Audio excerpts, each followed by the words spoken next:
नमस्कार दोस्तों, आप देख रहे हैं ब्लिश इंडिया, जहां पर मिलती है आपको देश भर की ताज़ा बड़ी खबरें। आज तारीख है 30 अक्टूबर 2025। तो चलिए शुरू करते हैं आज की ताज़ा बड़ी खबरों के साथ। पहली बड़ी खबर, ब्राज़ील से ड्रग माफिया के ठिकाने पर छापेमारी। पुलिस कार्रवाई में एक दिन में 64 की मौत। यूएन ने की आलोचना। रिपोर्ट्स के मुताबिक लगभग 2500 हथियारबंद पुलिसकर्मी इन इलाकों में मादक पदार्थों की तस्करी करने वाले गिरोह के खिलाफ अभियान में शामिल थे। मारे गए लोगों में से 4 पुलिस अधिकारी भी शामिल हैं। इसी के साथ अगली बड़ी खबर कृषि नीति में सुधार को लेकर है। कृषि नीति में होगा बड़ा बदलाव, अब प्रदेश में खुलेगी निजी किसान मंडियां। इन शहरों में होगी शुरुआत। यूपी के किसानों को अब उनकी फसल की ज़्यादा कीमत मिलेगी। सरकार अब भविष्य में निजी मंडियों की स्थापना करने जा रही है। प्रदेश में किसानों को उनकी उपज का ज़्यादा मूल्य दिलाने की नई रणनीति बनाई गई है। इसके तहत निजी क्षेत्र में की मंडियों की स्थापना के लिए नियमों का सरलीकरण किया जाएगा। जमीन का क्षेत्रफल घटाने के साथ ही प्रति भूमि रकम, परियोजना लागत की भी कम करने की तैयारी चल रही है। आधारभूत सुविधाओं के विस्तार में सरकार कई तरह की सहूलियतें दे सकती है। आइए बढ़ते हैं अगली बड़ी खबर पर। योगी सरकार ने गन्ना किसानों को बड़ी राहत देते हुए अगैती व सामान्य प्रजाति के गन्ने के दामों में बढ़ोतरी की घोषणा की है। इस फैसले को गन्ना किसानों के लिए बड़ी राहत के तौर पर देखा जा रहा है। गन्ने के मूल्य में प्रति क्विंटल 30 रुपये की बढ़ोतरी की गई। नई घोषणा के अनुसार अगेती प्रजाति के गन्ने का मूल्य 400 रुपये प्रति क्विंटल तथा सामान्य प्रजाति के गन्ने का मूल्य 390 रुपये प्रति क्विंटल किया गया है।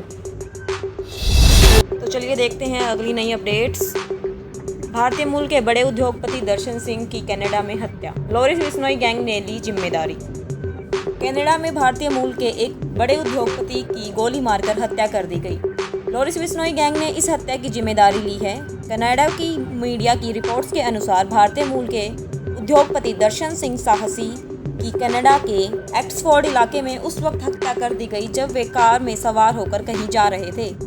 दर्शन सिंह साहसी की हत्या का सीसीटीवी फुटेज भी सामने आया है, जिसमें दर्शन सिंह अपनी कार में सवार होते दिखाई दे रहे हैं। तभी एक हमलावर उसके पास आता है और दर्शन सिंह पर गोलियां चला देता है। हमलावर अकेला था और मौके से एक टोयोटा कोरोला कार में सवार होकर फरार हो गया। गोलीबारी की सूचना के बाद जब पुलिस मौके पर पहुंची तो दर्शन सिंह गंभीर हालत में घायल थे। इसके बाद पुलिस ने उन्हें अस्पताल पहुंचाया, लेकिन इलाज के दौरान उन्होंने दम तोड़ दिया। कनाडा पुलिस ने बताया कि अभी जांच शुरुआती चरण में है और जल्द ही इसके बारे में विस्तृत जानकारी दी जाएगी। इसी के साथ बढ़ते हैं अगली नई अपडेट की तरफ, जो बहुत से लोगों को प्रभावित करने वाली है।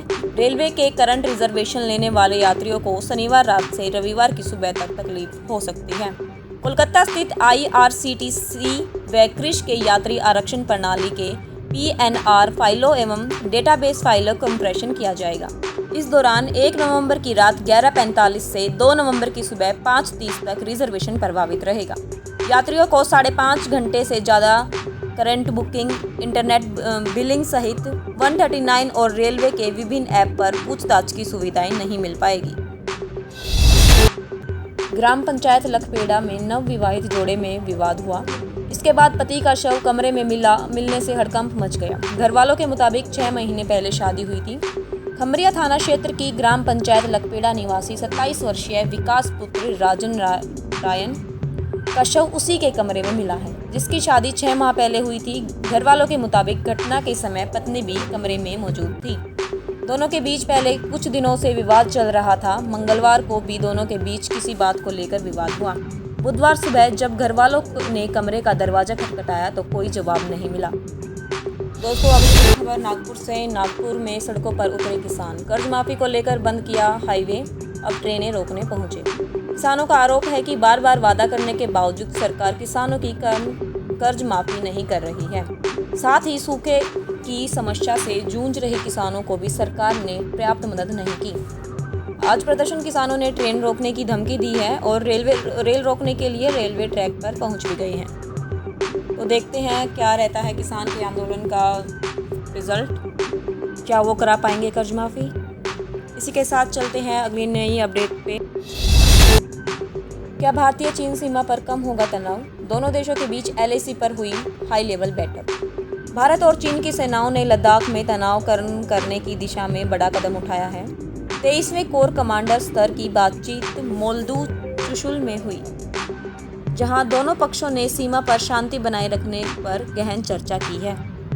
इसी के साथ बढ़ते हैं अगली नई अपडेट की तरफ। यह धमकी दिलजीत दोसांझ द्वारा अमिताभ बच्चन के पैर छूने के बाद दी गई है। एसएफजी का कहना है कि अमिताभ का पैर छूकर दिलजीत ने 1984 सिख नरसंहार की हर पीड़ित, हर विधवा और हर अनाथ का अपमान किया है। दरअसल कौन बनेगा करोड़पति में अमिताभ बच्चन के पैर छूने के बाद दिलजीत दोसांझ को कड़ी आलोचनाओं का सामना करना पड़ रहा है। 1 नवंबर को पंजाबी सिंगर दिलजीत दोसांझ का ऑस्ट्रेलिया में कॉन्सर्ट होने वाला है। इससे पहले खालिस्तानी आतंकी संगठन सिक्स फॉर जस्टिस ने इसे बंद करने की धमकी दी है। आतंकी संगठन के मुताबिक अमिताभ बच्चन वो बॉलीवुड एक्टर है जिन्होंने 31 अक्टूबर 1984 को खून का बदला खून के नारे के साथ हिंदुस्तानी भीड़ को उकसाया था। इसके बाद हिंसक दस्तों ने नरसंहार किया। इस नरसंहार में 30,000 से ज़्यादा सिख लोग मारे गए थे।